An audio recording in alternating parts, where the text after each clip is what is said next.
औरत कितनी बेवकूफ़ होती है। वक्त मिले तो ज़रूर देख लेना। वह सुबह उठी और प्रार्थना करके रसोई में आ गई। चाय के लिए चूल्हे पर पानी रखा, फिर बच्चों को जगाया ताकि वो स्कूल के लिए तैयार हो सके। रसोई में जाकर चाय बनाई और अपने सास ससुर को दे दी। फिर उसने अपने बच्चों के लिए नाश्ता बनाना शुरू किया। बच्चे जब तैयार हुए तो उन्होंने नाश्ता किया और उसने बच्चों का लंच बनाया। इसी बीच बच्चों की वैन आ गई। बच्चों को स्कूल भेजकर टेबल से बर्तन समेटे। इसी बीच पति ऑफिस के लिए तैयार होने गए तो उनकी ज़रूरी चीज़ें निकाल कर दे दी। जल्दी से किचन में आई और पति के लिए नाश्ता बनाने लगी। एक पराठा और अंडा अभी बना ही था कि छोटी ननद रसोई में आई।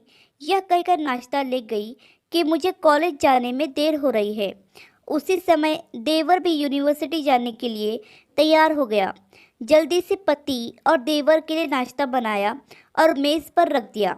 9 बजे पति ऑफिस गया तो उसने आकर टेबल से बर्तन उठाकर सास और ससुर के लिए नाश्ता बनाया। जब तक सास ससुर ने नाश्ता किया तब तक वह रसोई साफ कर बर्तन धो चुकी थी। सास ससुर के लिए नाश्ते के बर्तन समेट रही थी कि तभी सफाई वाली मासी आ गई तो उनके साथ मिलकर घर की साफ सफाई भी की। मासी को विदा किया तो 11 बज चुके थे। तभी घंटी बजी और उसकी विवाहित ननंद अपने 2 छोटे बच्चों के साथ आ गई।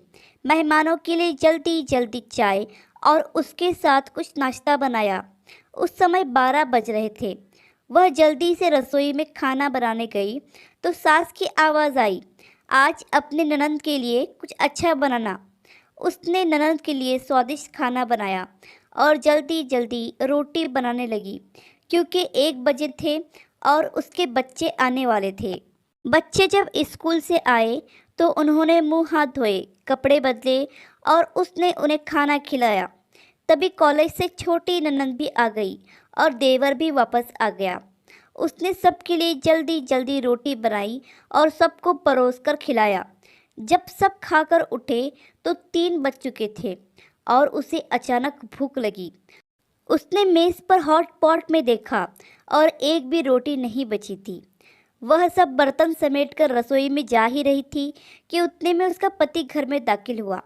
उसे देखकर पति ने कहा, मुझे बहुत भूख लगी है, जल्दी से खाना निकालो।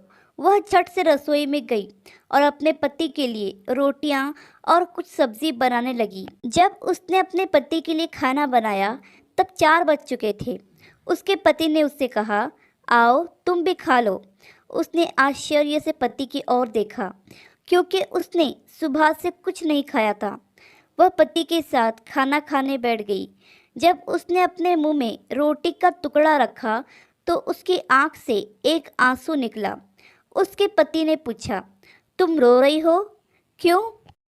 उसने मन में सोचा, मैं इनसे क्या कहूँ? ये क्या जानते हैं कि ससुराल में इतनी मेहनत के बाद मुझे यह रोटी मिलती है जिसे लोग मुफ्त की रोटी कहते हैं। उसने अपने पति को उत्तर दिया, कुछ नहीं। उसके पति ने कहा, स्त्री कितनी बेवकूफ़ होती है, किसी कारण के बिना ही रोने लगती है। कहानी पसंद आए तो लाइक, सब्सक्राइब और शेयर करना ना भूलें।